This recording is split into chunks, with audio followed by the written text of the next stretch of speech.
Bueno, la lección de esta semana tiene un título importante para nosotros, que es Jesús, nuestro hermano fiel.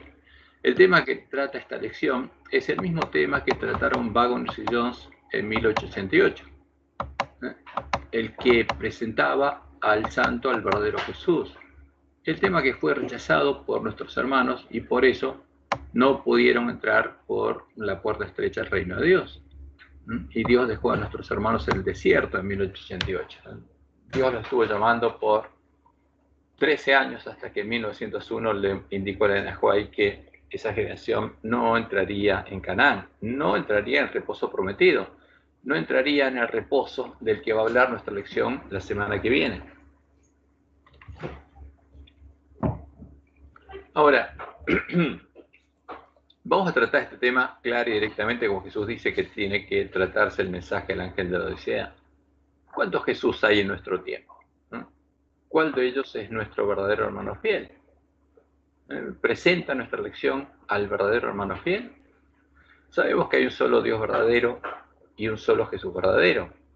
Y Él es la verdadera semilla de trigo, la verdadera puerta de las ovejas y el verdadero camino, el que conduce al Padre. Como Jesús lo dijo, yo soy la puerta, el que por mí entrare será salvo. Entonces la verdadera puerta es Jesús. Y después él, cuando estaba por ser crucificado, le dijo a los discípulos lo que registramos en Juan 12, 23 al 24. Jesús les respondió diciendo, ha llegado la hora para que el Hijo del Hombre sea glorificado. De cierto os digo que si el grano de trigo, porque él se asocia con el grano de trigo, no cae en la tierra y muere, queda solo, pero si muere, lleva mucho fruto. O sea, él, el grano de trigo, tenía que morir, ¿para qué? Para llevar fruto, para que la promesa del Padre se cumpliera, para que viera el fruto de la aflicción de su alma. Y en Juan 14, 6 Jesús nos dice, yo soy el camino y la verdad echada por tierra y la vida. Nadie viene al Padre sino por mí. Pero como Jesús mismo le indicó, en nuestro tiempo habría dos Jesús, porque habría un falso Jesús, un falso Cristo. Y como consecuencia habría dos semillas, a las que se las llamaría Jesús, la verdadera semilla de trigo y la falsa semilla de trigo, la semilla de la cizaña. Y habría dos puertas, a las que se las llamaría Jesús, la puerta estrecha, por la que se entra al lugar santuario de Dios, y la puerta ancha por la que se entra a la sinagoga de Satanás. Y dos caminos a los que se los llamaría Jesús, el camino angosto, que lleva a la vida, y el camino espacioso que lleva a la perdición, a conocer las profundidades de Satanás. Por eso Jesús nos dice que en nuestro tiempo, los que vivimos después de que el hombre de pecado hubiera echado por tierra la verdad y puesto en su lugar la mentira, no lo conoceríamos. Y eso tenemos que entenderlo porque Jesús nos dice que no lo conoceríamos. Pero el ángel de la Odisea cree que lo conoce. Y ese es el problema del ángel de la Odisea.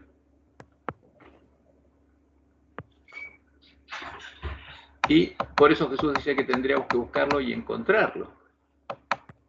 Deberíamos buscar y encontrar la puerta estrecha que aún se encuentra abierta para poder entrar en el templo de Dios, para que Él pueda hacernos columnas del templo de Dios y no llegar a entrar por la puerta ancha de la sinagoga de Satanás.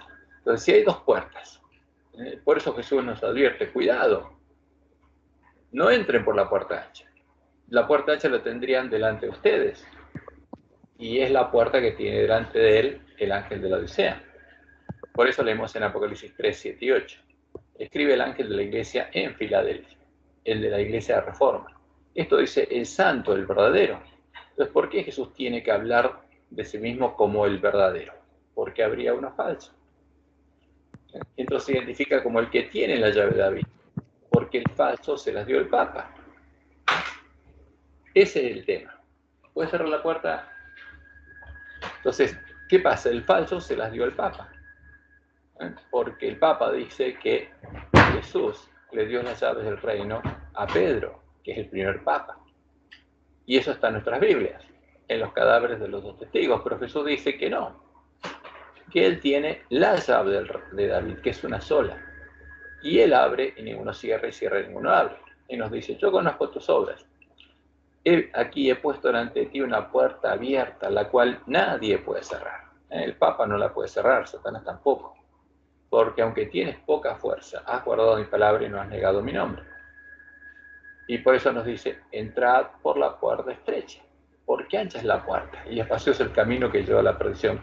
Y muchos son los que entran por ella. Y eso es lo triste. Muchos adventistas serían engañados y entrarían por la puerta ancha. Porque estrecha es la puerta y angosto el camino que lleva a la vida, y pocos son los que la hallan. ¿Y qué nos dice Jesús? Busquen y encuentren la puerta abierta, hállenla. Y al que la encuentra y entra, Jesús le dice al que venciere, yo le haré columna del templo de mi Dios, porque tengo que reedificar los lugares desolados y nunca más saldrá de allí, y escribiré sobre él el nombre de mi Dios y el nombre de la ciudad de mi Dios, la Nueva Jerusalén, la iglesia triunfante, la cual desciende del cielo de mi Dios y mi nombre nuevo. Por eso es importante que lo encontremos, porque Santo, el verdadero Jesús, es la piedra del ángulo del templo de Jehová, y es la puerta por la que entrarán los justos, los adventistas que dejarán de lado la bandera negra de los paganos, la bandera de Satanás, elevarán la bandera blanco puro de la iglesia primitiva, la bandera que Dios les mostró a Juan que tiene que elevar el pueblo adventista, y serán hechos columnas en el templo de Jehová. Y en el párrafo siguiente de Primeros Escritos vemos cuál es la bandera de la iglesia primitiva, porque están los paganos con una bandera negra, con figuras del sol, la luna y las estrellas, con imágenes de sus ídolos, y hay una bandera en blanco puro, sobre la cual estaba escrito Pureza y Santidad Jehová. Y esa es la bandera que Dios le mostró a Elena de White que tenía la iglesia primitiva, y es la bandera que Dios le dio al pueblo adventista. Ahora, y le mostró que cuando los apóstatas se unieron con los paganos, elevaron la bandera negra y empezaron a perseguir a los que llevan la blanca. ¿Y nosotros qué tenemos que elevar? ¿La negra o la blanca? La blanca. ¿Y cuál es la negra? Lo vimos en la Edicto de Tesalónica. La bandera negra que tiene las imágenes de los dioses de Roma, el Dios Padre, el Dios Hijo y el Dios Espíritu Santo de la Trinidad. Y el Salmo 118, 19 es una profecía que habla justamente de esta puerta. Abridme las puertas de la justicia, entraré por ellas, alabaré a Jehová. Esta es puerta de Jehová. ¿Cuál es la puerta de Jehová? La que él puso, el verdadero Jesús. Por ella entrarán los justos. Te alabaré porque me has oído y me fuiste por salvación. La piedra que desecharon los edificadores ha venido a ser cabeza del ángulo. ¿De qué edificio? Del templo de Jehová. De parte de Jehová es esto y es cosa maravillosa a nuestros ojos. Entonces el tema es por qué puerta vamos a entrar. La semana pasada nos preguntamos, ¿conoce el ángel de la Odisea a el santo, el verdadero Jesús, el verdadero Hijo de la promesa? Y después de estudiar las escrituras que anunciaban la venida del Mesías, buscando arreglar nuestras lámparas, para no ser engañados por las palabras de los sabios de Roma, que ellos introdujeron los cadáveres de los dos testigos, para reflejar la doctrina de Jezabel, y descubrir cuál es el origen y quién se esconde debajo del disfraz de Dios Hijo de la Trinidad, y quién es el santo, el verdadero Jesús, podemos responder que, como lo anunció Jesús, el ángel de la Odisea no lo conoce. Y delante de él fue puesto el falso Jesús, el Dios Hijo, que aparece en nuestras creencias fundamentales y en las lecciones de la escuela sabática. Y especialmente en esta, porque al estudiar Hebreos 2 tenemos que ver al verdadero Jesús, pero nuestros teólogos no pueden verlo, porque como el ángel de la Odisea tiene los ojos cerrados y ven otra cosa, ven la imagen que grabaron en su mente.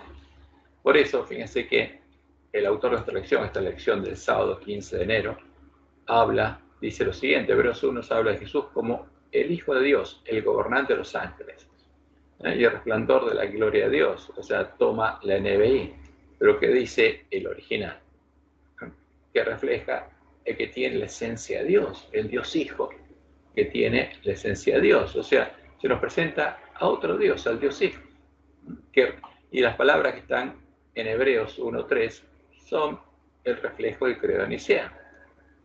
Y después se nos lo pone al lado de Hebreos 2. Jesús, el Hijo del Hombre, fue hecho inferior a los ángeles y adoptó la naturaleza humana con toda su fragilidad, aún hasta el punto de la muerte. y después de vuelta toma Hebreos 1, digamos, donde supuestamente Dios le dice a Jesús, mi hijo eres tú. Ahora, pero Hebreos 1.5 está haciendo referencia, como lo vamos a ver, ¿a qué? Al Salmo 2. Y estas palabras no se refieren a un Dios hijo, sino al Mesías, al hijo de David. Y después dice en Hebreos 2, Jesús, al referirse a los hijos de los seres humanos, dice que son sus hermanos. Entonces, ¿qué nos está diciendo acá? Que el Dios hijo es el que se hizo hombre y es nuestro hermano. Y después el tercer párrafo dice, en Hebreos 1 el Padre declara la soberanía divina del Hijo. Y eso es una mentira. Porque veremos que las palabras del Salmo citado han sido corrompidas. Vamos a ver algo que es muy interesante. Y en Hebreos 2 el Hijo manifiesta su fidelidad al Padre. Entonces quieren hacernos creer que el autor de Hebreos en Hebreos 2 está reflejando a quién, a la puerta ancha, al Dios Hijo de la Trinidad, pero no es así. Y vamos a verlo por qué. Primero, en Salmos 2, 6 al 7, citado en Hebreos 1.5, Dios no indica que él engendró un Dios Hijo, sino estaba anunciando que él engendraría al Mesías, al Hijo de David, a Jesucristo. Entonces, fíjense en Hebreos 1.5, dice lo siguiente, pero ¿a cuál de los ángeles dijo Dios jamás? Mi hijo eres tú, yo te he engendrado hoy, y otra vez, yo seré el Padre, y él me será a mi hijo. Ahora, ¿dónde están estos dos versículos? El primero es la promesa hecha a David, que está en 2 Samuel 7, del 12 al 14. Y cuando tus días sean cumplidos y duermas con tus padres, yo levantaré después de ti a uno de tu linaje, el cual procederá de tus entrañas, o sea que va a tener tu carne, la carne de David, y afirmaré su reino. Él edificará casa a mi nombre. Él va a edificar el verdadero templo, y yo afirmaré para siempre el trono de su reino. Yo le seré a él padre, y él será a mi hijo. Entonces, ¿de qué está hablando Jehová? Del hijo de David, del Mesías. Y está hablando a futuro. Por eso, cuando escribe el Salmo 2, David escribe lo siguiente. Yo he puesto mi rey sobre Sión, mi santo monte. Yo publicaré el decreto.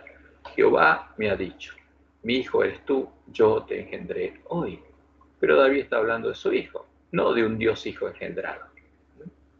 Entonces acá está hablando de quién? De Jesucristo hombre, el Mesías, el hijo de David. Por otra parte, y esto es muy delicado, Hebreos 1.8 tuerce las palabras del Salmo 45, indicando que el Salmo del 45 habla de un hijo que fue ungido Dios. Un Dios hijo. Y para sostener la mentira de Hebreos 8, los traductores de nuestras Biblias copiaron las palabras de Hebreos 8 y corrompieron las palabras del Salmo 45. Y esto es muy grave, es muy delicado. Ahora, fíjense que el autor de Hebreos no, sino Jerónimo Estridón y los lobos vestidos de ovejas escribieron esto en Hebreos 1:8 al 9. Mas del Hijo dice, supuestamente, que el Salmo 45 está hablando del Hijo como Dios, y dice, tu trono, oh Dios, por el siglo del siglo. Ahora, como que en el Salmo se hablara de un Dios Hijo. Cetro de equidad es el cetro de tu reino. Has amado la justicia y aborrecido la maldad, por lo cual te ungió Dios, el Dios tuyo. ¿Cómo? Es ungido Dios, el Dios Hijo. Y por eso es un Dios. Con óleo de alegría más que a tus compañeros. Ahora, vamos entonces al Salmo 45, versículos 6 y 7, ¿qué dice? Lo mismo. Tu trono, oh Dios, es eterno y para siempre. Cetro de justicia es el cetro de tu reino. Has amado la justicia y aborrecido la maldad. Por tanto, te ungió Dios, el Dios tuyo, con óleo de alegría más que a tus compañeros. Ahora, ¿pero dice esto la Biblia en el original? No, no lo dice. ¿Qué dice el original hebreo? Nada de lo que los traductores les agregaron a nuestras Biblias. ¿Dónde? En Salmos y en Hebreos. Y esto es muy interesante, porque nos muestra lo que Dios anunció, que nuestra Biblia son los cadáveres de los dos testigos. Entonces, aquí, no sé si lo ven bien, si no podemos ir a la Biblia directamente a ver cómo está cambiado, pero esta es una copia de la Biblia con la referencia Strong. Entonces, ahí yo tomé cada palabra hebrea y al lado le puse la traducción que dice el diccionario. Tu trono, entonces es la palabra hebrea 3678, que es trono, o Dios, y dice en hebreo, la palabra del hebreo 430, Elohim, es eterno. Y está bien traducido, y para siempre, ¿no? Porque la palabra es perpetua. Hay un micrófono abierto y alguien está golpeando. Por favor, si pueden cerrar el micrófono. Entonces, cetro, dice acá, el original dice vara, de justicia, de rectitud, dice el original, es el cetro o la vara de tu reino. Y más o menos hasta ahí está bien. Ahora, el Salmo 45:7, ahí metieron la manito. Has amado la justicia, dice. Pero el original dice amas la justicia. Y aborrecido, aborreces la maldad. Y ahora aparece una palabra por, que no está en el original hebreo, porque la palabra hebrea 59:21 es en o sobre. Por tanto, tampoco está, porque el original dice en rectitud.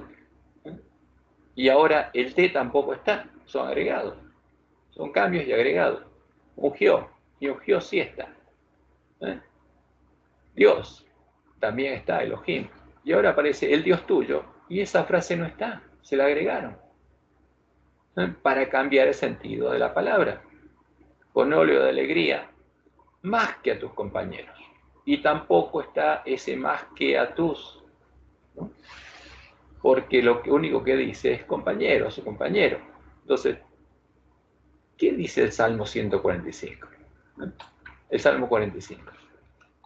Ahora, vamos a verlo directamente acá. Vamos a ir a buscarlo a la Biblia.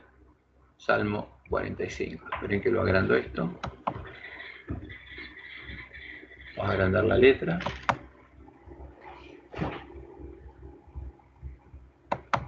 Vamos a buscar el Salmo 45 y vamos a empezar a leerlo. Porque es un canto a quién, al Mesías. Y empieza así. Rebosa mi corazón palabra buena, dirijo al rey mi canto. Mi lengua es pluma de escribiente muy ligero. Eres el más hermoso de los hijos de los hombres. ¿De qué está hablando? De un hombre. Está hablando del Mesías, no de un Dios. Eres el más hermoso de los hijos de los hombres. La gracia se derramó en tus labios. Por tanto, Dios te ha bendecido para siempre. Ciñe tu espada sobre el muslo, oh valiente, con tu gloria y con tu majestad. En tu gloria sé prosperado. Cabalga sobre la palabra de verdad, de humildad y de justicia, y tu diestra te enseñará cosas terribles. Tus saetas agudas, con que caerán pueblos debajo de ti, penetrarán en el corazón de los enemigos del rey. Y ahora empieza a hablar de Dios, ¿no? Porque está hablando de quién, del Mesías, del hombre, el más hermoso de los hijos de los hombres, y empieza a hablar de Dios. ¿Y qué dice? Has amado la justicia y aborrecido a la maldad. Por tanto, y ahora vienen los cambios, que Dios es Dios tuyo, eso no existe. Entonces vamos a seguirlo en la traducción.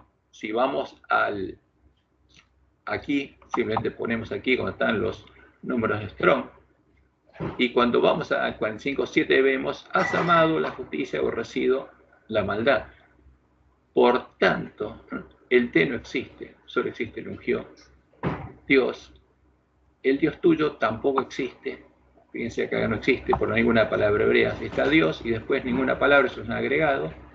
Y después la palabra que viene es óleo, de alegría. Y el más que atus tampoco existe, es un agregado. Entonces, ¿qué pasa si eliminamos todos los agregados y ponemos literalmente el texto, lo que tendríamos que leer en el texto hebreo?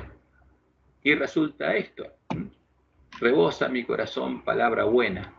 Dirijo al rey mi canto. Mi lengua es pluma de escribiente muy ligero. Eres el más hermoso de los hijos de los hombres. La gracia se derramó en tus labios. Por tanto, Dios te ha bendecido para siempre. ¿Cómo lo bendijo? Y ahí justamente el versículo 7 lo dice. Ungiendo sobre rectitud a su compañero, porque está hablando de su compañero.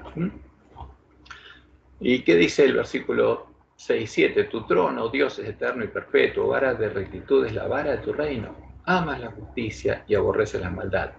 Sobre rectitud ungió Dios con óleo y alegría a su compañero. Eso es lo que dice.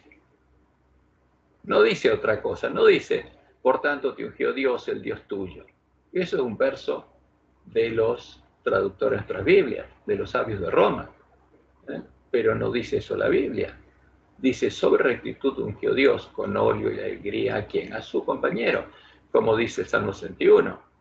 El Espíritu de Jehová del Señor está sobre mí porque me ungió Jehová, porque el Mesías es el ungido de Jehová. Y en Zacarías, justamente, 13:7 se usa el mismo lenguaje. Levántate, oh espada, contra el pastor y contra el hombre, compañero mío. ¿Quién es el compañero de Jehová? El Mesías, Jesucristo, hombre, el renuevo de Jehová. Dice Jehová de los ejércitos, hiere al pastor y serán dispersadas las ovejas. Y Jesús, citando esta profecía en Mateo 26:31, les dijo a los discípulos, todos vosotros os escandalizaréis de mí esta noche, porque está escrito, no heriré al pastor, sino hiere al pastor, y las ovejas del rebaño serán dispersadas.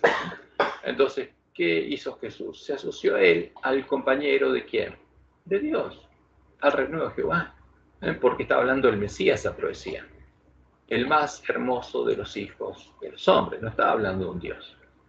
Pero, fíjense, el ver cómo cambian las palabras nos muestra cómo y para qué trabajan los lobos y la gran necesidad que tenemos de arreglar nuestras lámparas para no ser engañados y poder descubrir al engañador bajo su disfraz. Porque los que escriben nuestra lección no lo van a descubrir. Dios nos dijo claramente que esa obra tenemos que hacerla en forma independiente. Por eso, en el conflicto de los siglos, página 683, leemos, solo los que hayan estudiado diligentemente las Escrituras y hayan recibido el amor de la verdad en sus corazones, serán protegidos de los poderosos engaños que cautivarán al mundo. Merced al testimonio bíblico, descubrirán al engañador bajo su disfraz. Y es una promesa. Y por supuesto, no van a entrar por la puerta ancha, sino por la puerta estrecha. Y como lo vimos, el Dios Hijo de la Trinidad, el Verbo, es el disfraz de Satanás, el gran engañador. Es la abominación desoladora que fue puesta en lugar de Jesús y pretende robarle su identidad y ocupar su lugar en nosotros. Es la puerta ancha por la que se entra la sinagoga de Satanás para recorrer el camino espacioso que lleva a la perdición, hacer una planta de cizaña madura que refleja plenamente, ¿qué cosa? La imagen de Satanás. Como podemos ver claramente que sucedió con los apóstatas de la iglesia primitiva que elevaron la bandera negra de los paganos. La bandera de Satanás es la imagen a la que estarían adorando juntos la bestia y el falso profeta, preparando el camino a Satanás, la abominación desoladora, para que él venga a reinar a la tierra. Y Jesús mismo lo advirtió, Mateo 24:14-16. Y será predicado este evangelio del reino en todo el mundo, para testimonio a todas las naciones. Y entonces vendrá el fin. ¿Y cómo nos daríamos cuenta? Por tanto, cuando veáis en el lugar santo la abominación desoladora de la que habló el profeta Daniel. Y Daniel 11 habló del tiempo de la introducción, que fue en el tiempo en que Constantino sedujo a los apóstatas, en el siglo IV. Ahí se introdujo la imagen del anticristo. Y después, en Daniel 12, indica cuándo aparecería de nuevo. Entonces Jesús dice, el que lee a Daniel entienda, entonces los que estén en Judea, los judíos, los circuncidados en el corazón, los hijos de Dios, huyan a los montes. ¿Por qué? Porque llegó el fin. Ya está preparado el camino a la segunda venida de Jesús y todos los hombres recibieron el sello de Dios, la marca de la bestia. Por eso Jesús nos dice, entonces si algunos dijeren, mirad, aquí está el Cristo, o mirad, allá está, no lo creáis. ¿Por qué? Porque el que vino no es él, es otro. Es la abominación desoladora, como él la llama. Porque se levantarán falsos cristos, y el original dice un falso Cristo, y para ocultarlo, la traducción dice falsos cristos. Pero si vamos al original, en Mateo 24. Vamos a ver qué dice otra cosa. Vamos a verlo ya que estamos. Mateo 24.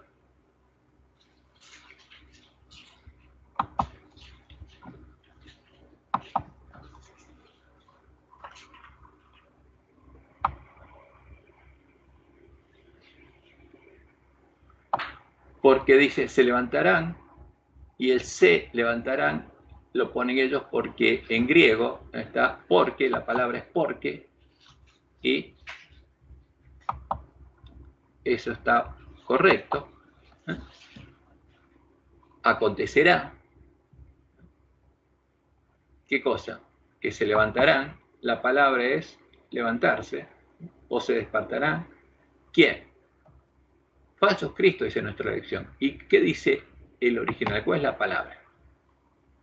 Un Mesías espurio, un falso Cristo, no falsos. Un Mesías espurio. ¿Y quién es el Mesías espurio? El falso Cristo es Satanás. Entonces, eso es claro. Entonces, porque se levantará, ¿quién? El falso Cristo y falsos profetas, y harán grandes señales y prodigios de tal manera que engañarán, si fuera posible, aún los escogidos. Por eso Jesús dice, ya lo he dicho antes, así que si os dijeren, mirad, está en el desierto, no salgáis, no soy yo, es Satanás.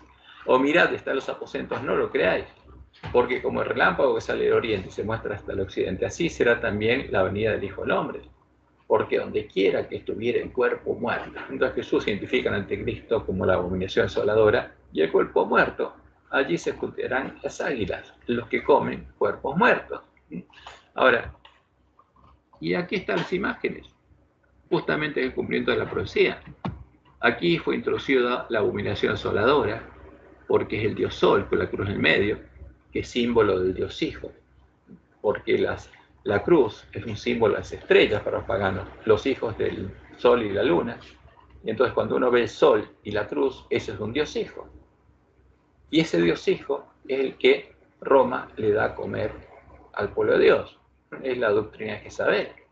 Y ahí está el sol Padre, el sol Hijo y el sol Espíritu Santo. Porque es el Dios de la fortaleza, el Dios de Babilonia, reflejado en su doctrina. Y por último, tenemos justamente al sol con la cruz y el cuerpo muerto, por eso Jesús lo llamó así. Y tenemos esta imagen ecuménica de los que están esperando que venga. Y es simbólica, porque es el cuerpo muerto. Como la canción de Stingray. Como la canción de Stingray. Entonces todas las naciones unidas como hermanos, bienvenida daremos al Señor. ¿A qué Señor? Que viene a la tierra. Y ese no es Jesús, ese es Satanás. Ahora, fíjese esta imagen, ¿dónde apareció? En un audiovisual de la división sudamericana, los adventistas séptimo día. Esta es la imagen que pusieron. ¿Y este quién es? No es Jesús, es el cuerpo muerto, es el anticristo. Y acá tenemos ¿qué cosa?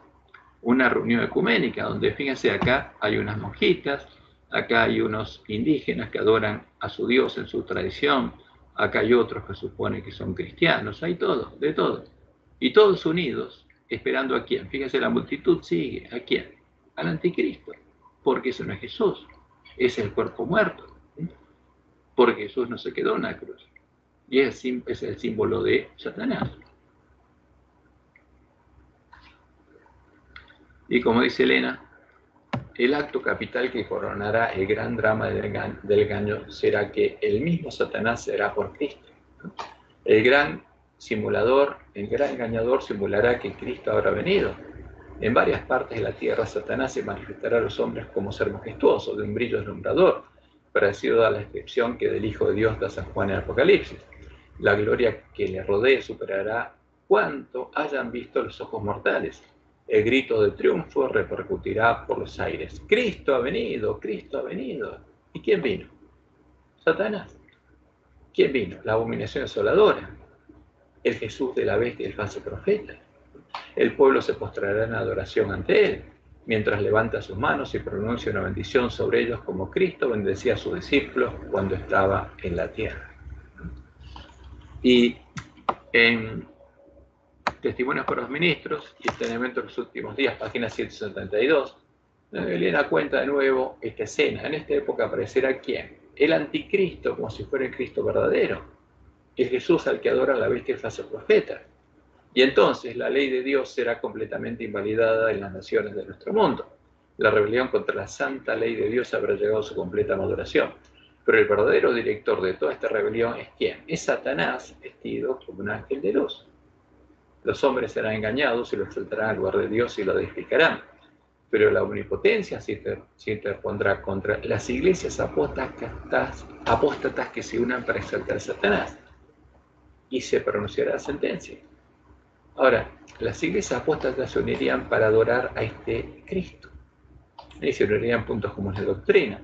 Y cuando viéramos esos puntos comunes de doctrina, identificaríamos claramente quién es el anticristo. Y se pronunciará la sentencia, por lo cual en un solo día vendrán sus plagas. Y ahí empieza a caer las plagas, como dice Apocalipsis 16, 1 y 2. Y oí una gran voz que decía desde el templo a los 7 ángeles: id y derramad sobre la tierra las 7 copas de la ira de Dios. Fue el primero, y derramó su copa sobre la tierra, y vino una úlcera maligna y pestilente sobre los hombres que tenían la marca de la bestia, porque allá habían escuchado el mensaje del tercer ángel, y habían adorado a la imagen de la bestia, y que adoraban su imagen. ¿A quién estaba adorando? A Satanás. Y decían: Cristo ha venido, Cristo ha venido. Ahora, y lo triste es que esta nueva imagen, la del centro, apareció en una lección de la escuela sabática anterior, en el año pasado. Esto es lo que apareció, esta imagen apareció en nuestra lección, donde está el sol con la cruz y toda la gente yendo a adorarla. Y esto se supone es lo que tenemos que hacer los adventistas, tenemos que llevar a toda la gente a adorar al sol. Y esto es obra clara de quién, de los lobos vestidos de ovejas que están en medio nuestro. Porque este no es Jesús, es el anticristo. Y esa multitud es la que va a estar adorando a la imagen de la bestia. Y sobre ella van a caer las plagas. Y la bestia fue apresada. Y con ella el falso profeta, que había hecho delante de ella las señales con las cuales había engañado a los que recibieron la marca de la bestia. Y habían adorado a su imagen. ¿A quién? Al anticristo, a Satanás, llamándolo Dios y Cristo. Y eso es claro la profecía. No podemos decir que adoramos al mismo Jesús, el mismo Dios que la bestia y el falso profeta, porque adoran a Satanás. Pero nuestros teólogos dicen que sí lo adoran y lo están adorando. ¿Están adorando a quién? A Satanás. Y las imágenes que ponen en nuestras lecciones lo adoran. Y estos dos fueron lanzados vivos dentro de un lago de fuego que arde con azufre. Y el que haga la obra del falso profeta se convierte también en un falso profeta y parte del falso profeta. Por eso este es un tema muy delicado para el pueblo adventista. Ahora, el santo y verdadero Jesús, como Dios lo anunció, no es un Dios hijo, ni es el verbo, el agente creador de otro Dios. El verdadero Jesús es Jehová el Señor, el único Dios verdadero. El Dios fuerte, el Padre eterno, el gran yo soy, la única persona que es Dios, hecho carne por amor a nosotros. Él es la puerta estrecha por la que se entra al templo de Jehová, para recorrer el camino angosto que lleva a la vida, hacer una planta de trigo madura que refleja plenamente la imagen de Jesús, porque Él es el primogénito entre muchos hermanos. Y es la puerta abierta que el volantista debe encontrar para poder entrar al reino de Dios, recorrer el camino angosto, recibir el sello de Dios y poder terminar de prepararle el camino a su segunda venida. Y justamente en Deuteronomio 32, 39, hablándole al pueblo de la última generación, porque ahí anunció que en medio nuestro estaría una falsa roca que serían dioses, como realmente la está. Entonces Jehová nos dice: ved ahora que yo soy, y no hay dioses conmigo. ¿A quién le dice eso? Al ángel de la Odisea, para que unja sus ojos con colirio y pueda ver que hay un solo Dios, y esa es una persona, y es Jehová, y no hay dioses con él. Y en Isaías 43, 10 al 12, Jehová nos dice lo siguiente: vosotros sois mis testigos, dice Jehová, y mis siervos que yo escogí, para que me conozcáis y creáis y entendáis. ¿A quién le habla? Al pueblo que estaría en la condición del ángel de la Odisea, que yo mismo soy. Antes de mí no fue formado Dios, ni lo será después de mí. ¿Habría otra persona fuera de Dios aparte de Jehová? No. Yo Jehová, y fuera de mí no hay quien salve. Yo anuncié, y yo salvé, y yo le estoy haciendo oír, dice Jehová. ¿Habría otra persona que nos pudiera hacer oír? No. ¿Que nos salvara? No. Y que anunciara tampoco. Y no hubo entre vosotros Dios ajeno. Vosotros pues sois mis testigos, dice Jehová. Y yo soy Dios. ¿Por qué él anunció? El mismo que anunció es el que salvó y el que nos hace oír. Y en Isaías 44, 6 al 8 leemos. Así dice Jehová, Rey de Israel y su Redentor. Porque Jehová es nuestro Rey y es nuestro Redentor. Jehová de los ejércitos, yo soy el primero y yo soy el postrero. Y fuera de mí no hay Dios. Y termina diciendo, no hay Dios sino yo, una persona singular. No hay fuerte, no conozco ninguno. Pero el Dios Padre de la Trinidad conoce a otros dos. Y el Dios Hijo también. Pero ninguno de ellos es Jehová. Porque Jehová es el único Dios verdadero. Los otros son ídolos. Por eso leemos en Isaías 7:14. Por tanto, el Señor mismo os dará señal. He aquí que la Virgen concebirá y dará a luz un hijo y llamará su nombre Emmanuel, Dios con nosotros. ¿Qué Dios? El que estaba anunciando, el que nos salvaría, Jehová. Y como dice Isaías 9:6, su nombre es Dios fuerte, Padre eterno. No es Dios Hijo. Es Dios fuerte, Padre eterno, Príncipe de paz. El Dios fuerte, el Padre eterno, sería el Príncipe de paz. Eso es lo que anuncia la profecía. Por eso en Isaías 43, al anunciar la obra que haría Juan, y la que tenemos que hacer nosotros, que es prepararle el camino a Jehová. Dice lo siguiente, vos que claman en el desierto, preparad camino a quién, a Jehová, enderezad calzada de la soledad a nuestro Dios. Y en Isaías 54:5 dice, porque tu marido es tu hacedor, Jehová de los ejércitos es su nombre, y tu redentor. Ahora, ¿quién redimió a su pueblo? El esposo, el marido, nuestro creador. El Santo de Israel, Dios de toda la tierra será llamado. No es un Dios hijo. Dios nos mandó un hijo. Él se hizo hombre, porque no había otra persona que fuera Dios. Y por eso Pablo dice, indiscutiblemente grande es el misterio de la piedad. Dios fue manifestado en carne. ¿Y cuántos dioses hay para él? Porque, como dice en 1 Timoteo 2:5, porque hay un solo Dios. Y ese Dios fue manifestado en carne. Y ahora hay un solo mediador entre Dios y los hombres, Jesucristo, hombre. No hay dos dioses, hay uno solo. Por eso Jesús dijo, y esta es la vida eterna, que te conozcan a ti, el único Dios verdadero. ¿A quién reconocía como Dios verdadero Jesús? Solamente a su Padre. Y a Jesucristo, a quien has enviado. Por eso Jesús nos dice que cuando venga Satanás, huyamos a los montes, y que después de la tribulación de aquellos días, después de que caigan las plagas, el sol se oscurecerá y la luna anudará su resplandor y las estrellas del cielo, caerán las estrellas del cielo y las potencias de los cielos serán conmovidas. Y esto ocurre en la sexta plaga, cuando la gran ramera recibe su castigo y se seca el gran río Éufrates. Entonces, dice, aparecerá la señal del Hijo del Hombre en el cielo. ¿Cuándo? Después de las plagas.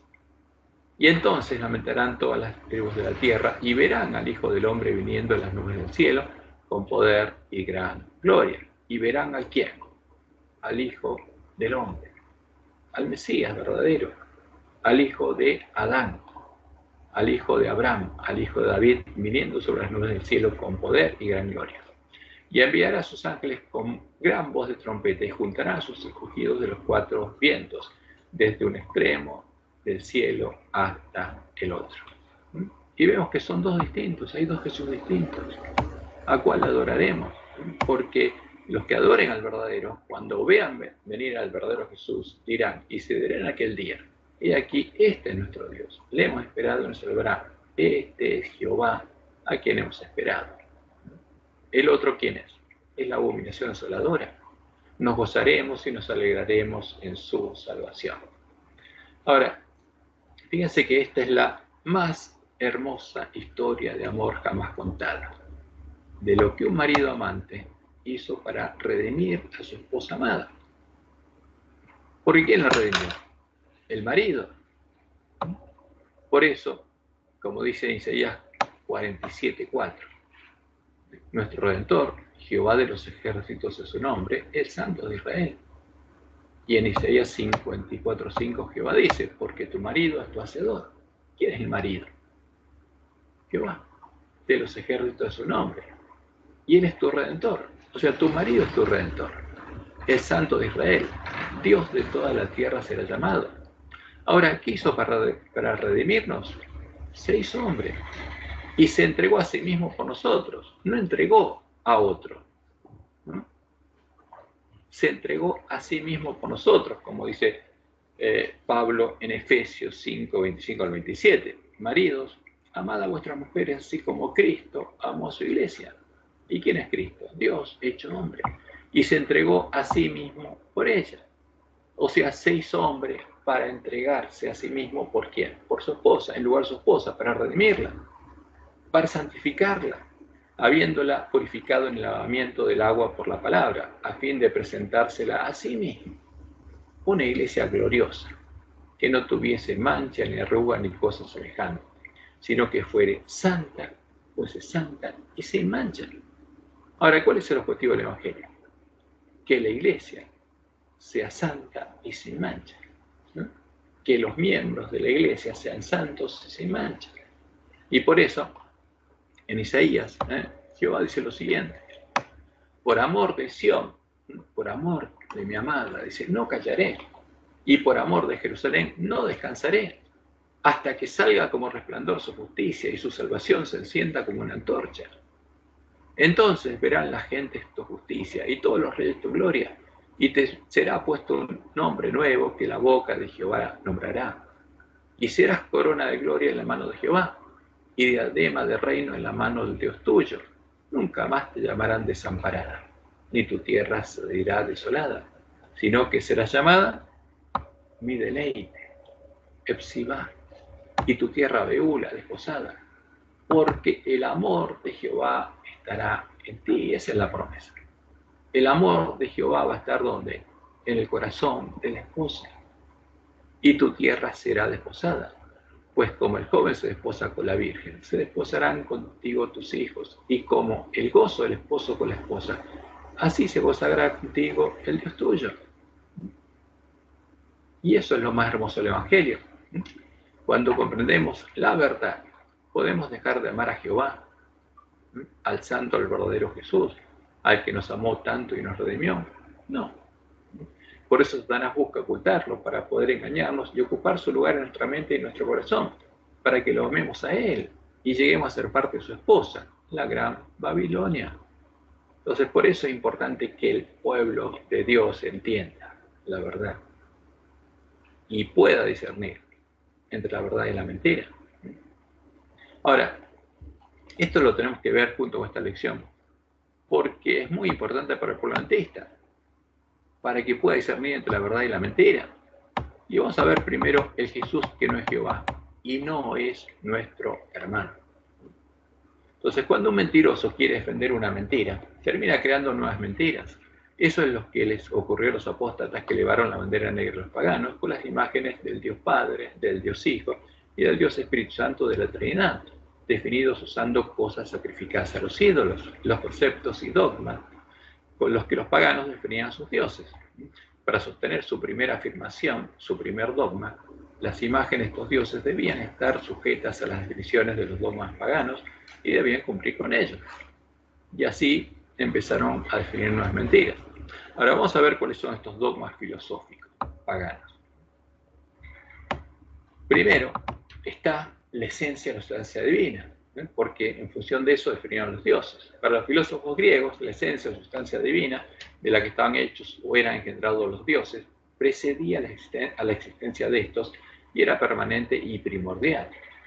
Esta esencia o sustancia es el equivalente griego del ser divino creado por Zoroastro, Ahura Mazda, del que provienen el bien y el mal y todos los dioses. Que por supuesto, esta es la imagen de Satanás, porque ahí viene la ciencia del bien y el mal.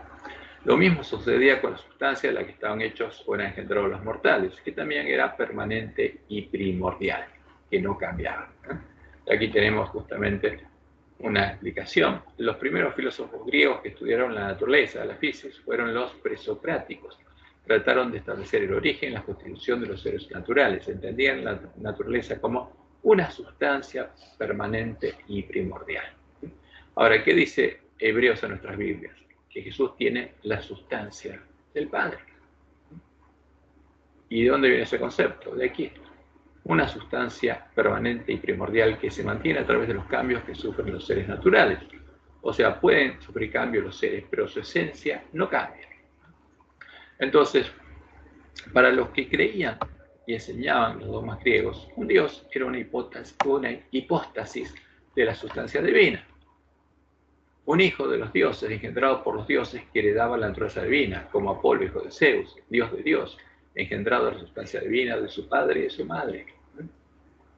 Y un mortal era una hipóstasis de la sustancia mortal, un hijo de un hombre y una mujer. Y un semidios, porque podían mezclarse los dioses y los mortales, era una hipóstasis compuesta de 50% de sustancia divina y 50% de sustancia mortal, un hijo nacido de la unión de un dios y una mujer. Y aquí está el término semidioso mestizo, que es la mezcla, ¿no?, de un hombre y una mujer, y los conceptos que tenían ellos era esto. Ahora, fíjense cómo dice, acabamos de ver al final. Según se creía en la antigüedad, la semilla de la deidad, porque se hacían imágenes de dioses, como los hombres, que también tenían semen. Según se creía en la antigüedad, la semilla de la deidad, simbolizando el cielo, se mezclaba en el útero, simbolizando la madre tierra. Y los hijos poseían parte de las cualidades divinas, como fortaleza y energías extraordinarias, poder cruzar el umbral de la vida y la muerte y regresar sin daño, o hacer de intermediarios tras la muerte entre dioses y hombres. Entonces, para los filósofos paganos, como todas las sustancias son permanentes y primordiales, la naturaleza de una persona o hipóstasis de esa sustancia, sea divina, mortal o un semidios, no cambiaba con el tiempo ni con los cambios que sufría esa persona. Y mantenía esos atributos que le eran dados cuando era engendrado. Ahora, y ahí empieza a terminar de modelarse la imagen del anticristo. Ahora, porque esto es lo primero que pasó. Entonces, si Jesús es un Dios engendrado de la sustancia divina del Dios Padre, y según los dogmas filosóficos, esta sustancia es inmutable, ¿qué pasó con su sustancia cuando se hizo hombre? ¿Cómo es que se hizo carne y habitó entre nosotros? ¿Cuál era su nueva naturaleza o sustancia? Y trataron de contestar eso, y surgieron miles de respuestas. De los intentos por contestar esta pregunta, aplicando los dogmas paganos, surgieron varias respuestas que dieron origen a fuertes disputas entre los católicos romanos.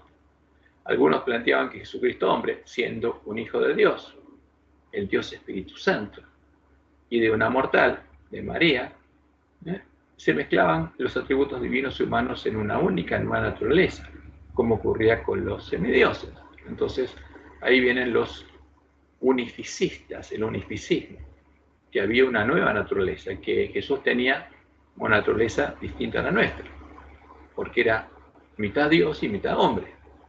100% hombre, 100%. Otros planteaban que el Dios Hijo no podía cambiar su naturaleza y habitaba en espíritu en un cuerpo humano, una especie de avatar, el cuerpo que dejó en el tiempo su muerte, etc. Porque no podía, su esencia no podía cambiar, no podía dejar de ser Dios. Entonces, ¿cómo se iba a ser hombre? Habitaba en un cuerpo. Ahora, y hubo muchas disputas y cosas raras, por supuesto, porque era todo absurdo. Pero ¿y cómo se sacaron todas estas disputas?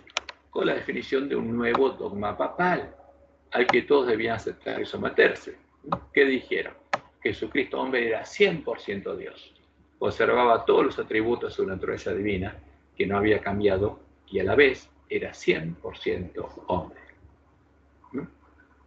Y este es un dogma papal. En un semidios, 50% de naturaleza divina más 50% de naturaleza humana era igual al 100%. Pero 100% Dios más 100% hombre era igual a 200%. ¿Tenía Jesús dos mentes, una divina y otra humana? ¿Tenía dos cuerpos, uno espiritual y uno de carne? ¿Cómo se podía entender esto? La respuesta de Roma fue la siguiente: es un misterio revelado a la Iglesia en el que hay que creer por fe. Y punto. Es un dogma de fe. Ahora, ¿verdad o mentira? La palabra de Dios nos muestra claramente que es una segunda mentira. ¿Cómo lo sabemos? Primero, si Jesús hubiera mantenido los atributos de su naturaleza divina, no podría haber sido tentado como nosotros somos tentados, ni hubiera tenido necesidad de vencer al pecado. ¿Por qué? Porque Dios no puede ser tentado por el mal, como leemos en Santiago 1:13. Cuando alguno es tentado, no diga que es tentado de parte de Dios, porque Dios no puede ser tentado por el mal, ni Él tienta a nadie. Entonces, si Jesús fue tentado, eso nos muestra claramente que no era 100% Dios, como dice el dogma. Fue tentado como todos los hombres. Segundo, si Jesús hubiera mantenido los atributos de la naturaleza divina, en su naturaleza no podría haber sido hecho menor que los ángeles, ni podría haber muerto tomando nuestro lugar, porque uno de los atributos de Dios es la inmortalidad, y Él es el único que lo tiene, como leemos en Hebreos 2:9. Pero vemos a aquel que fue hecho un poco menor que los ángeles. Ahora, si era 100% Dios, ¿cómo iba a ser menor que los ángeles? Imposible. Era 100% hombre. A Jesús, coronado de gloria y de honra a causa del padecimiento de la muerte, para que por la gracia de Dios gustase la muerte por todos. Era un hombre y podía morir. Pero como dice Pablo en 1 Timoteo 6, hay uno solo que tiene inmortalidad, y ese es el bienaventurado y solo soberano, Rey de reyes, Señor de señores, el único que tiene inmortalidad, Jehová, que habita en luz inaccesible, a quien ninguno de los hombres ha visto ni puede ver, al cual sea la honra y el imperio sempiterno. Amén. Y es evidente que es una mentira lo que dice Roma. Luego, Roma creó una nueva mentira, el dogma del pecado original, según el cual los hombres heredamos una naturaleza pecaminosa contaminada con el pecado de Adán, y que, por tener esa naturaleza con pecado, nacemos pecadores, como vemos en el Catecismo Romano. Artículo 403, justamente, siguiendo a San Pablo, la Iglesia ha enseñado siempre que la inmensa miseria que oprime a los hombres y su inclinación al mal y a la muerte no son comprensibles sin su conexión con el pecado de Adán y con el hecho de que nos ha transmitido un pecado con que todos nacemos afectados y que es muerte del alma. ¿Qué quiere decir? Que nacemos con pecado. O sea, cargamos un pecado cuando nacemos. Por esta certeza de fe, la Iglesia concede el bautismo para la remisión de los pecados incluso a los niños. Entonces, ¿por qué bautiza a los niños? Porque nacen con pecado. Y son pecadores y tienen que ser perdonados sus pecados, si no se van al limbo. Ahora, artículo 404 sigue explicando el dogma. ¿Cómo el pecado de Adán vino a ser un pecado de todos sus descendientes? Y termina diciendo, todo el género humano es en Adán como el cuerpo único de un único hombre. Santo Tomás, un santo. Por esta unidad del género humano, todos los hombres están implicados en el pecado de Adán. O sea, es un verso que se creó Santo Tomás, como todos están implicados en la justicia de Cristo. Sin embargo, la transmisión del pecado original es un misterio. Entonces, cada vez que definen un dogma, dicen que es un misterio. Y termina diciendo, este pecado afecta a la naturaleza humana. O sea, es un pecado que está incluido en la naturaleza, es una naturaleza que incluye pecado, que transmitirán en un estado caído, ¿no? Según el Concilio de Trento. Es un pecado que será transmitido por propagación a toda la humanidad, es decir, por la transmisión de una naturaleza humana privada de la santidad y de la justicia originales. Por eso el pecado original es llamado pecado de manera análoga, es un pecado contraído, no cometido, un estado y no un acto. O sea, nacemos pecadores porque traemos ese pecado. Eso dice Roma. Y por supuesto, eso es contrario a la palabra de Dios, porque es otra mentira, ¿verdad o mentira? La palabra de Dios nos muestra claramente que es una tercera mentira, y van agregando mentiras. Dios indicó en su palabra que los hijos no llevan ni heredan ni la culpa ni el pecado de sus padres. Por eso no pueden heredar ni llevar ni la culpa ni el pecado de Adán. Deuteronomio 24:16, los padres no morirán por los hijos, ni los hijos por los padres. Cada uno morirá por su pecado. Ezequiel 18:20, el alma que pecare, esa morirá.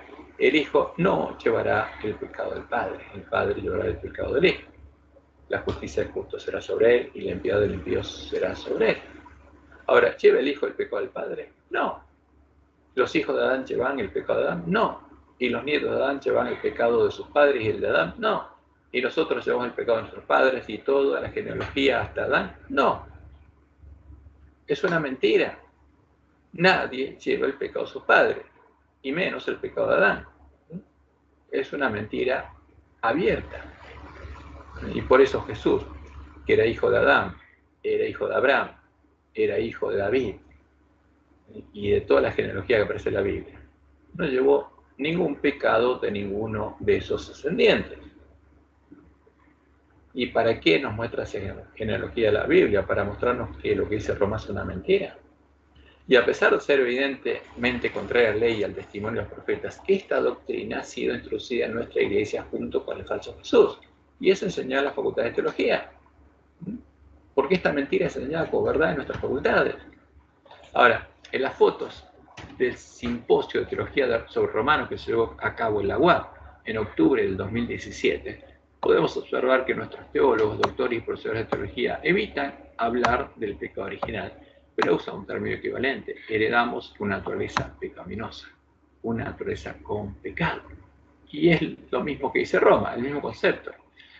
Y usando una parte de Romanos 5, traducido por San Jerónimo en la Biblia Católica y aislado del resto de la palabra de Dios, concluyen que los hombres heredamos la culpa por el pecado de Adán. E indican que esta es la posición de la Iglesia Adventista. Ahora, pero es contraria abiertamente a la Biblia, pero es la posición de la Iglesia Adventista, es lo que creen teóricamente los adventistas.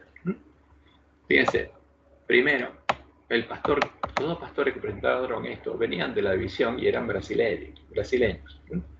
La primera, la introducción, eso dado en el salón principal de la UAP, en la iglesia, el salón de la iglesia, dice: con relación al pecado de Adán y sus implicaciones para nosotros, los adventistas en general evitan hablar del pecado original. ¿Sí? Pero enfatizan ¿qué cosa? Una herencia de una naturaleza pecaminosa. O sea, no hablamos del pecado original, pero ¿qué creen? Que heredamos una naturaleza pecaminosa, que tiene pecado. Y, como resultado de eso, el estado de alineación resultante. ¿Qué enseña? La misma doctrina de Roma. Y en otra presentación, en las conclusiones sobre la reflexión hermenéutica sobre la herencia de pecado, ¿cuál es la posición adventista? ¿Herencia de culpa? ¿Y qué dice este pastor? Respuesta positiva: sí, heredamos la culpa, que puede ser revertida, o sea, a negativa, justamente por la gracia de Dios. Entonces, pero es lo mismo que Roma, heredamos la culpa y por la gracia somos perdonados. Entonces hay que bautizar a los niños. ¿Por qué no bautizamos a los niños si creemos la misma cosa que Roma? Y es increíble. Ahora, ¿cuál es la verdad sobre este punto? ¿Qué relación tiene la naturaleza con el pecado? Ahora, que el problema del pecado no es el problema de una naturaleza, es evidente en la palabra de Dios, dado que, primero, Lucifer fue creado perfecto y a imagen de Dios, teniendo una naturaleza física perfecta y sin mancha, superior a la naturaleza con la que fue creado el hombre, y pecó. ¿Tenía algo que ver el pecado con su naturaleza? No, nada. ¿Cambió la naturaleza de Lucifer porque pecó, dejó de ser un ángel? No. Los otros ángeles también fueron creados perfectos y a imagen de Dios, teniendo una naturaleza física perfecta y sin mancha, superior a la naturaleza con la que fue creado el hombre. Y la tercera parte de los ángeles pecó. ¿Por qué? ¿Por su naturaleza? No, era perfecta. No tiene nada que ver con eso. Adán y Eva fueron creados perfectos y a imagen de Dios y teniendo una naturaleza física perfecta y sin mancha, y pecaron.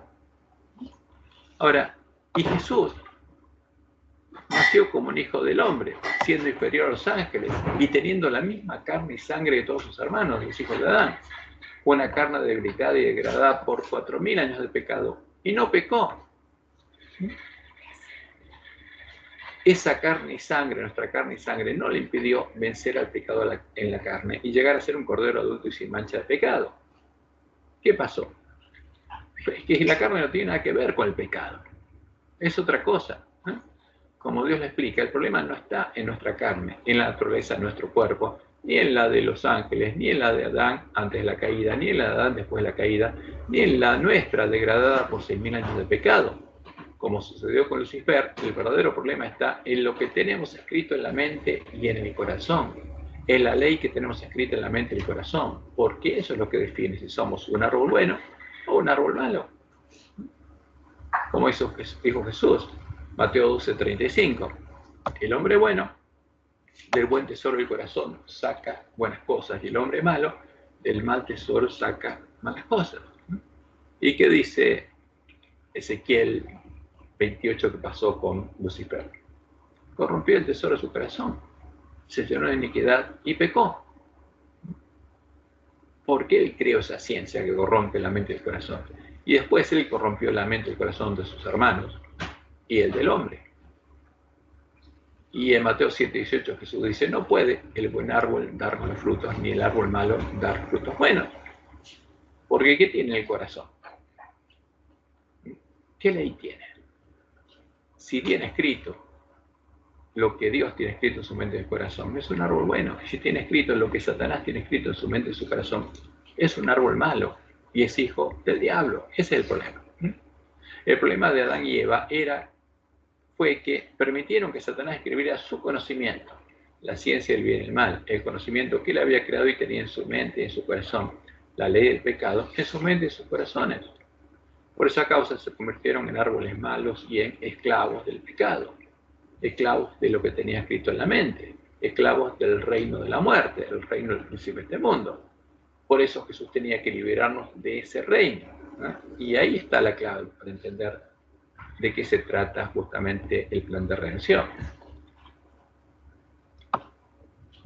Y fíjense que teniendo la misma carne y sangre que nosotros, Jesús fue un árbol bueno, porque Dios escribió su ley de amor en su mente y su corazón, como lo había escrito en la mente y el corazón de Adán y Eva, y como promete hacerlo con nosotros, los hermanos de Jesús en la carne.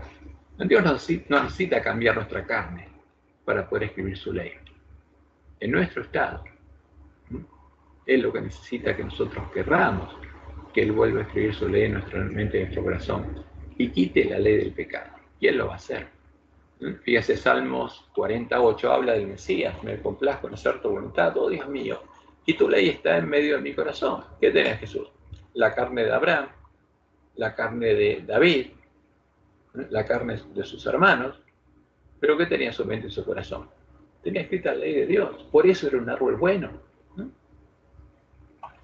Y en Jeremías 31:33, Jehová prometió hacer esto, una vez que fuéramos redimidos. Pero este es el pacto que haré con la casa de Israel después de aquellos días, dice Jehová. Daré mi ley en su mente y la escribiré en su corazón. O sea, donde Satanás escribió su ley, yo voy a escribir de nuevo mi ley, para que sean mis hijos, y dejen de ser hijos del diablo. Y yo seré ellos por Dios, y ellos me serán por pueblo. Por esa causa, en el tiempo de la cosecha, en la última generación, habrá nuevamente árboles buenos en el pueblo de Dios y serán separados de los árboles malos que tienen justamente. Y serán separados los árboles buenos, los árboles que tienen buen fruto, de los árboles malos. ¿Y por qué van a ser diferentes? Porque habrán elegido una cosa u otra. Y en Mateo 7:18-20 leemos, no puede el buen árbol dar malos frutos, ni el árbol malo dar frutos buenos. Todo árbol que no da buen fruto es cortado y echado en el fuego. Ahora, ¿qué somos? Árboles malos. ¿Pero qué va a pasar en el tiempo de la cosecha? ¿Alguien va a quedar? Sí. Los árboles buenos, los que hayan dado buen fruto. ¿Por qué? Porque habrían sido transformados por Dios en árboles buenos, como escribiendo su ley en la mente y el corazón del que quiera que Él lo haga. Así que por sus frutos los conoceréis. O sea, en este tiempo, cada vez más se va a empezar a ver la diferencia entre los hijos de Dios y los hijos del príncipe de este mundo.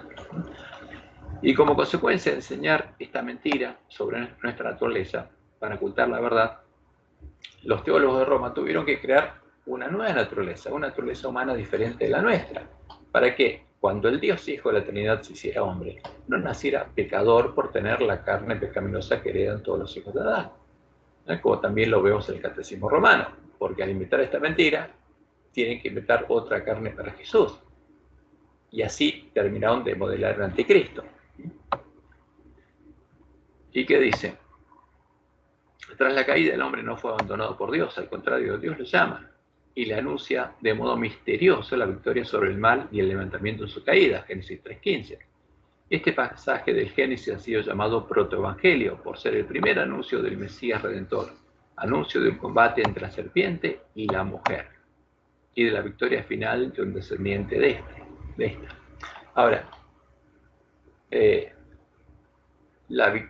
conflicto sería entre la serpiente, la mujer, y los hijos de la serpiente y los hijos de la mujer, y no uno solo.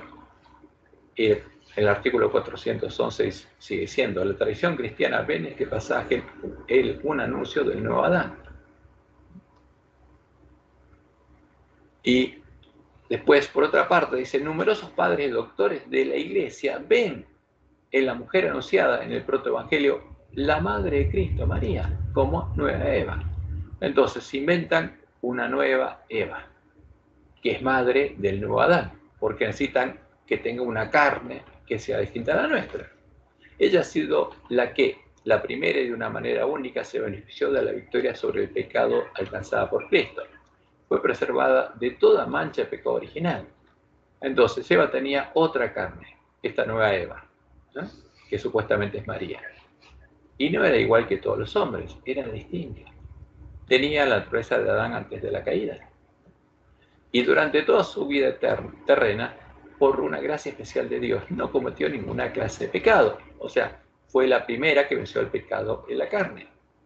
Y por eso pudo tener un hijo sin pecado. Y por supuesto, todo es un invento. De ese modo terminaron de modelar a la imagen del anticristo, de Jesús, que, además de no ser Jehová, el Dios de Israel, no tiene nuestra carne, no vino en nuestra carne, no es hijo de Adán, ni de Abraham, ni de David, y por lo tanto no es nuestro hermano. Y ese no es nuestro hermano, el que no es nuestro hermano, ¿quién es? El anticristo. ¿Es verdad o mentira? La palabra de Dios nos muestra claramente que es una cuarta mentira. Primero, el santo, el verdadero Jesús, el Mesías de la promesa, el hijo del hombre, de Adán, es hijo de Abraham y es hijo de David, según la carne. La promesa de Génesis 22 a Abraham: en tu simiente, en tu hijo, serán benditas todas las naciones de la tierra. Y a David se le dice que el Mesías procedería de sus entrañas, tendría su carne.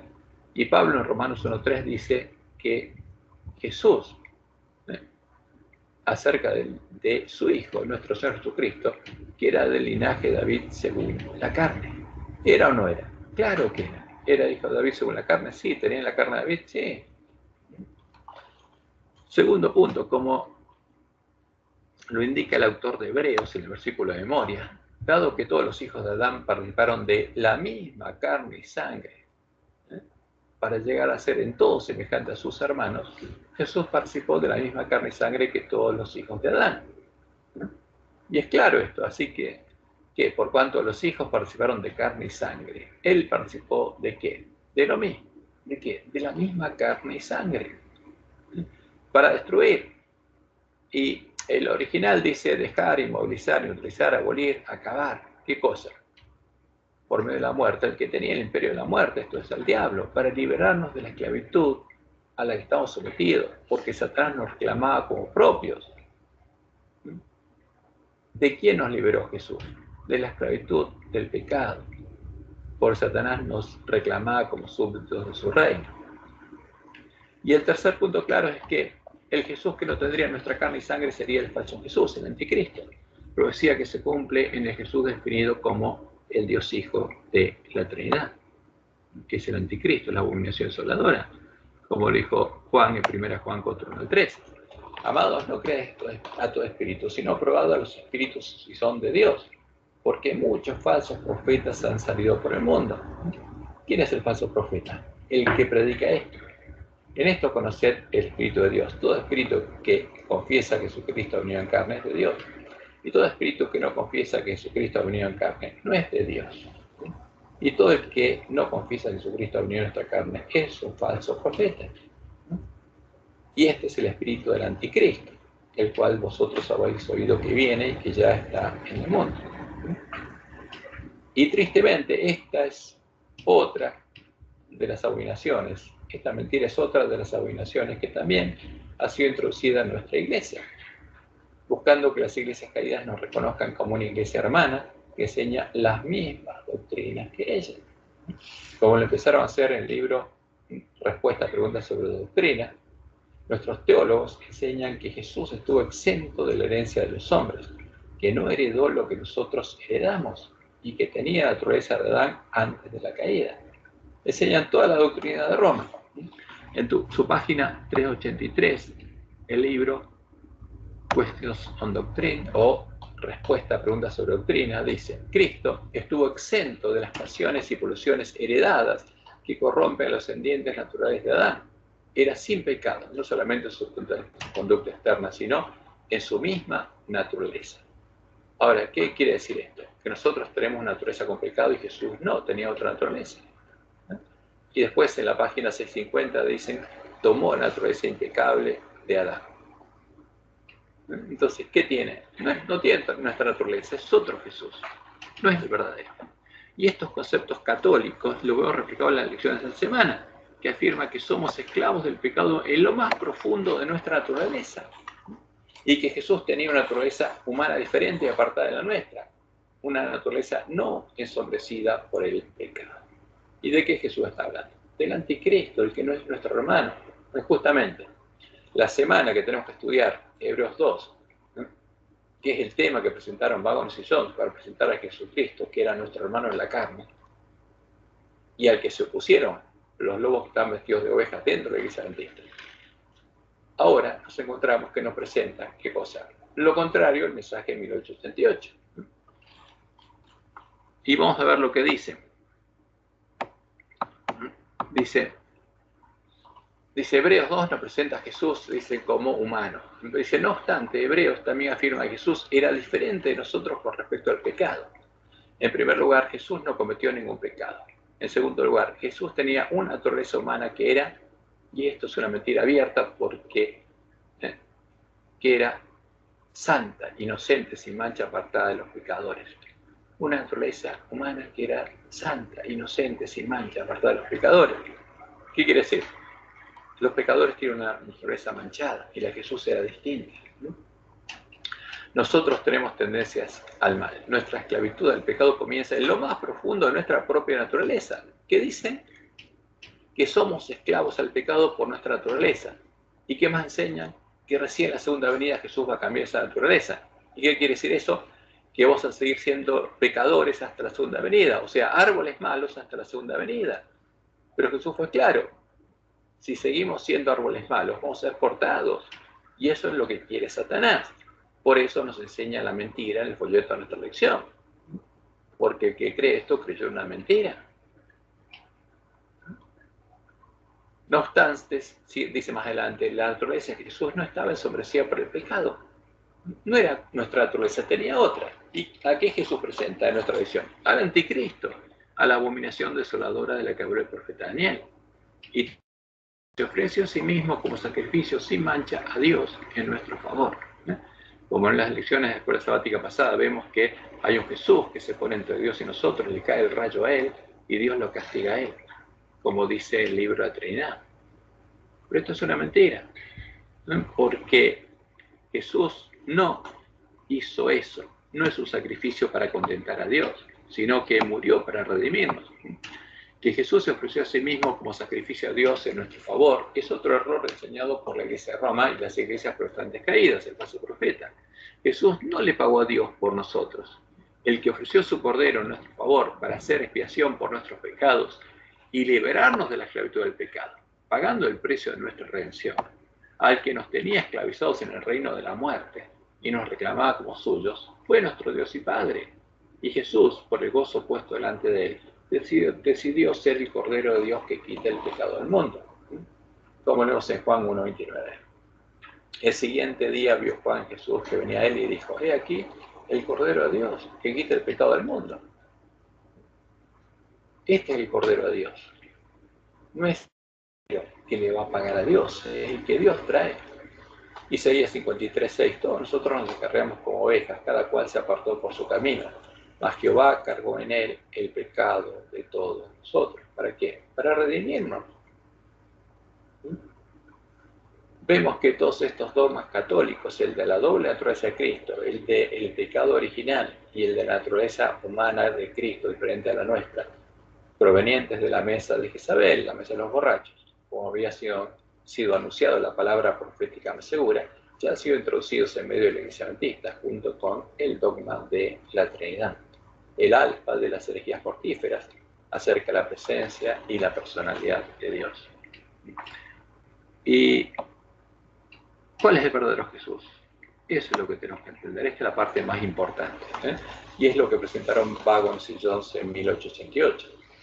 En el capítulo 2, utilizando las palabras de profecía, el autor de Hebreos describe claramente al santo, al verdadero Jesús, a Jesucristo hombre, al Mesías de la promesa. Y vamos a analizar, como hicieron Wagons y Jones, cada una de las partes. Pero vemos a aquel que fue hecho un poco menor que los ángeles, a Jesús, coronado de gloria y de honra a causa del padecimiento de la muerte, para que por la gracia de Dios gustase la muerte por todos. Porque convenía aquel por cuya causa son todas las cosas y por quien todas las cosas subsisten, que, habiendo de llevar muchos hijos a la gloria, eso es el propósito de Dios. No estaba buscando satisfacer su ansia de venganza, como presenta Roma o el libro de la Trinidad de la Iglesia Adventista. Por eso es la imagen de Baal. Lo que quería Jehová es llevar a sus hijos de vuelta a la gloria. Habiendo de llevar muchos hijos a la gloria, perfeccionarse por aflicciones al autor de la salvación de ellos, porque el que santifique lo que son santificados de uno son todos. ¿De dónde viene Jesús? De Adán. De uno son todos. ¿De dónde venimos nosotros? Todos venimos de Adán. Por lo cual no se avergüenza de llamarlos hermanos, porque Jesús era hijo de Adán, diciendo: anunciaré a mis hermanos tu nombre, en medio de la congregación te alabaré. Y otra vez, yo confiaré en él. Y de nuevo, he aquí yo y los hijos que Dios me dio. Porque eso es lo que anuncia la profecía, es lo que pasaría con el Mesías, y vamos a ver una por una de estas afirmaciones. Así que por cuanto los hijos participaron de carne y sangre, él también participó de lo mismo. Porque nosotros participamos de ¿qué? De la misma carne y sangre, y Jesús también, por eso es nuestro hermano.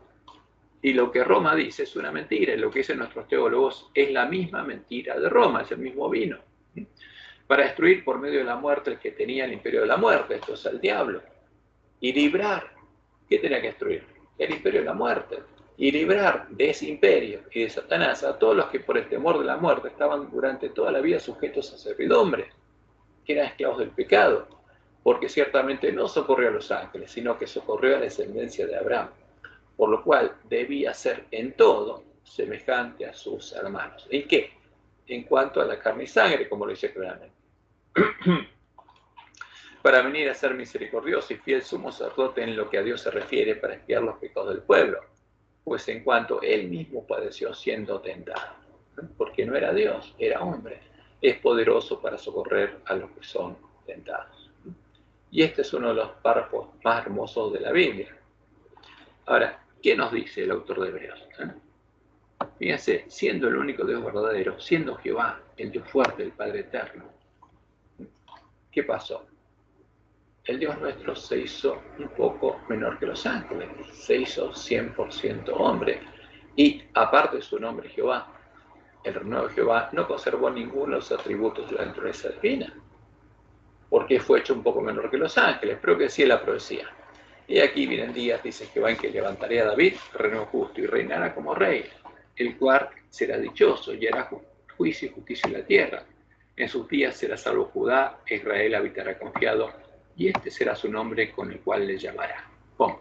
Le llamarán Jehová. ¿Por qué?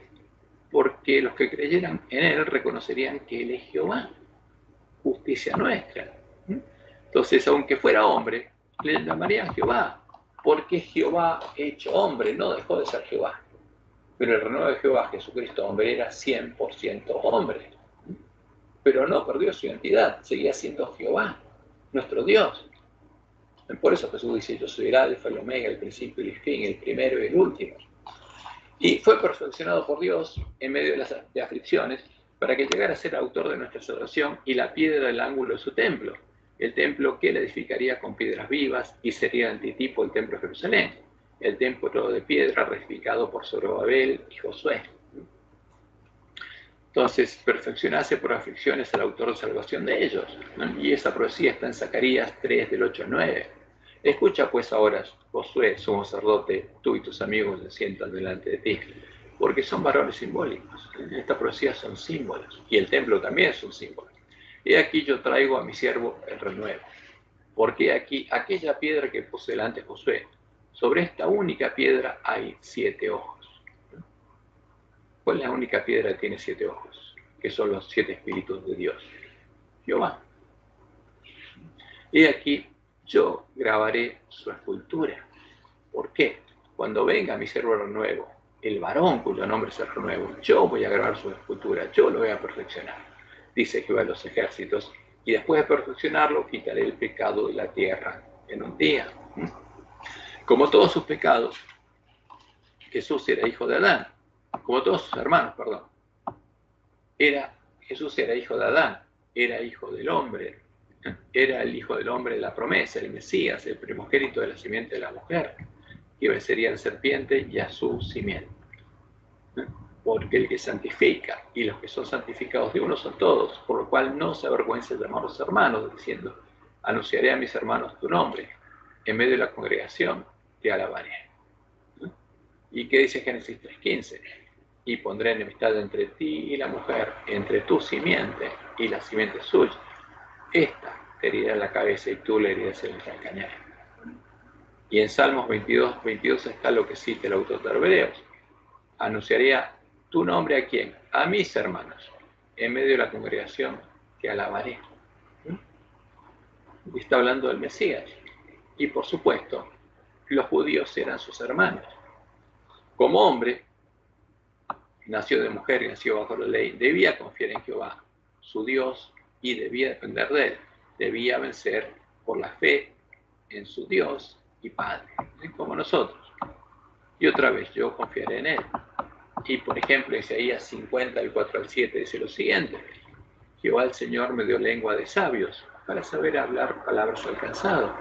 Despertará mañana tras mañana, despertará mi oído para que oiga como los sabios.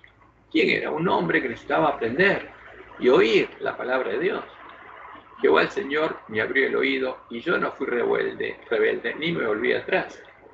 Di mi cuerpo a los heridores y mis mejillas a los que me besaban la barba. No escondí mi rostro